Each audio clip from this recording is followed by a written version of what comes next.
I looked at it and I said, somebody should do something. Somebody's got to do something. Whether or not it's popular, this country did something for me. I'm living in this country. If I don't do something, this country is going to go down. So this didn't even have anything to do with like a child, a cousin, a brother? That also. What happened is it was a number of things. The other thing was I had somebody, I won't get too much into it so that we won't know who it is, but there was someone, obviously, in my family. And, I really love this person. And I tried to make the people responsible for her aware that there was a problem. And, sometimes it's hard to confront, so they couldn't confront it. And later on, what ended up happening, this person went into rehab, had to drop out of their school, went through the rehab, came back to the school next semester, started again. About a year later, again relapsed, went back to rehab, came out, finally finished, got a great job here in the city, and again it happened. Another rehab. And to me, I saw that, I said, it's not good. Somebody has to do something. And I've had someone else who actually lost their son. A friend of mine, and he lives next door to somebody who's a colleague of mine who refers to me. I won't mention his name again. And I want to mention something to you since you brought that up, Frank, because he wanted me to mention this. He said, Ben, let them know on the show that the numbers don't mean anything. It's not a percentage. Because when you lose your son, and he's 22, and he walks into Long Island Sound when supposedly he was rehabbed, and you realize that you're never going to get him back. He said, please mention on the show that all of us need to be doing this, because, if any of us loses their son, their daughter, their niece, their nephew, it doesn't matter if it was 2%, 15%, it's a human being that we know, and I know that the last thing I want to end off on, because I saw your show, I love your show, Bat Boy, and in there you talked about your inspiration when you lost, I think it was your cousin, right? When you lost your cousin, and it wasn't a percentage, right? I mean, if I were to ask you. No, that cousin, because what happened in my family, we've had we lost a few. And so that one particular cousin was representing all of them. Like they do in Hollywood, you don't have enough time to tell all the stories. So in essence, Edwin was representing all of them. He was like the Pillsbury Doughboy wrapped into one. And so he was dying for all that had died, per se. And that's what it was about, I mean, Bob, where do we go with this? Well, it's all a matter of making people aware. The problem is that the average parent is so caught up in materialism and being naive. And very naive. I mean, not my kid. More naive than a turkey before Thanksgiving. Right. They have no clue what's happening. Or even stretched out because it's a one single parent family too. Yeah, so but not even. You have more kids in this crap from rich and famous and all of this stuff, and it doesn't matter. It's in all. There used to be an expression, and I was not a hippie in the 60s, but the hippies had one expression that I fully agreed with, and that is question authority. We don't have enough people today that question authority.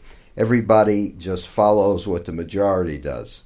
And the fact of the matter is, if you ever want to be successful, if you ever want to be a successful investor, if you want to be on the right page in terms of what is right and what is wrong, do exactly the opposite of what the majority of people are doing and what they're thinking, because the majority is always wrong. Always.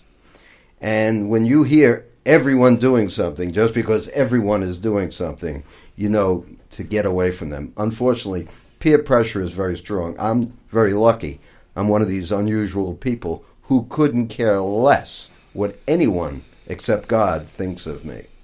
So I have no fear of people not accepting me or rejecting me. I am going to say exactly what I think, backed up by massive amounts of reading. I read more than just about any human beings on the planet. That's why I don't invite you to too many of my parties. That's right. I start fights. But, I have information and I give it out, whether people like it or not. That's my approach. And you know what? People who care about truth, they listen. The ones that don't care about truth, they're not going to listen no matter what. You have to try to get those people who are going to be somewhat susceptible to persuasion and facts. Also, we've turned the society into a society of estrogen, female thinking, if you will. Kohlberg, the psychologist, talked about that.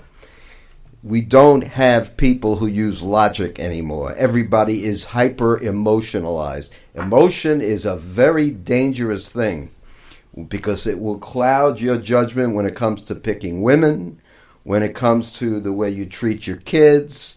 Emotion is bad. It's okay to have emotion, but not emotion that overwhelms logic, facts, and knowledge. There's an old expression, don't confuse me with the facts. My mind is already made up. That. Right. Okay? I like that. And I'll get a T-shirt that says that. just as one anecdote, my son David, who of course everybody here knows, my younger son, his mother, my wife, noticed a flutter in his eye. So we called up the pediatrician, and he referred us to this shyster neurologist, pediatric neurologist. He did an EEG. He comes out and he says, your son has epilepsy. Jesus. Well, my wife, she turned blue in the face. And I, being the cynic, and you know what they say about cynics? Cynics are people who are called cynical, but actually they have accurate powers of observation, and everyone else is deaf, dumb, and blind. So I said, is this drug that he's going to give him Tegretol? And I said, 2 years old, you're going to give him Tegretol? What are the side effects? He goes, there are no side effects. You just have to take a blood test every month. I said, well, why do you have to take a blood test if there's no side effects? He says, because it could hurt his liver and kidney. I said, that's no side effects? He goes, I'm the doctor that did the trials for the drug company. And I said to myself, this guy is on the take, as many doctors are. Definitely. They're called influencers. They get paid side money by the drug companies to influence people. So I call up my friend, Dr. Heimovich, who's an adult neurologist. He says, this does not sound right. Bring your son to my friend. We walk in. The neurologist throws a Nerf ball to my younger son, David. And as you know, my kids have very good hand-to-eye coordination. And David went and pivoted and threw it back at 2 years old.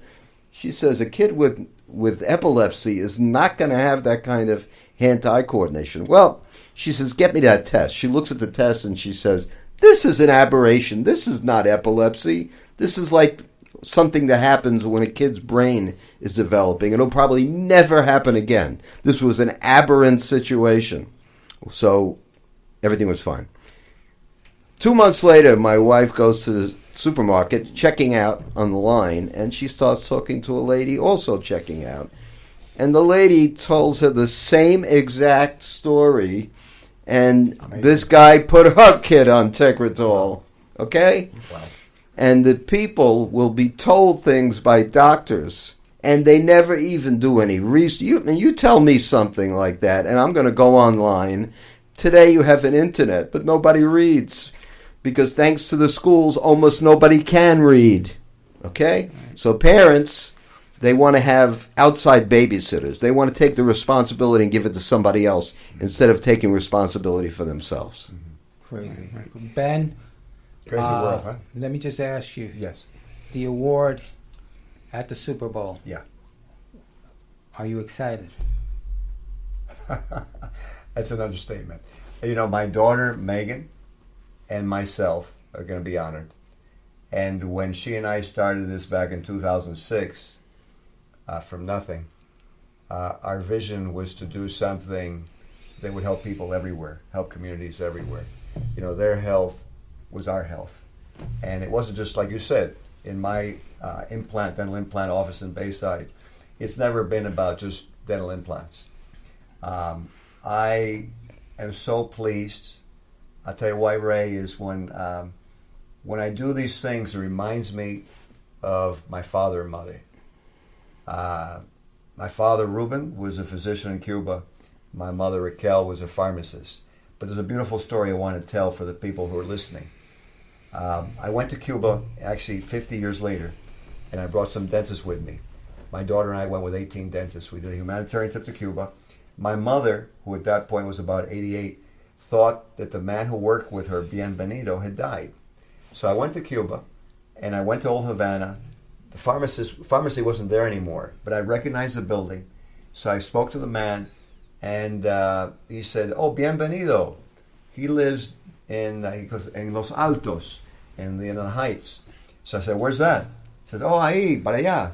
So they showed me how to go there. I went up, and I was down there with Jose Portilla, who was part of the Cuban Ministry of Health. We walked up the steps. He was yelling and screaming at me, "Where are you going, Bernardo?" I said, "No problem. There's no problem. These are good people." I went up there, met his nephew, and out of the background comes this guy walking out. Didn't recognize me, but then I explained to him who I was. He goes, "Oh, yes. How's your mother?" And I told him. And then he says, "I want to tell you a story. Your mother and your father in their pharmacy, sometimes people didn't have any money. And they would come, and your father, when he got done working, he would be with your mom, and he would examine the people. He'd diagnose them. And then your mother and your father would go back," he said, "into el cajón que estaba atrás." And this, in Spanish, it's the box. And the box that they had back there was samples. And he says, "Y él le di a la gente esta medicina gratis." And he would give them medicine free. So anyway, the reason I wanted to tell you that story is I know that it's kind of carrying on something for our family. My daughter probably feels the same way. She loved my mother, just passed away finally at 94.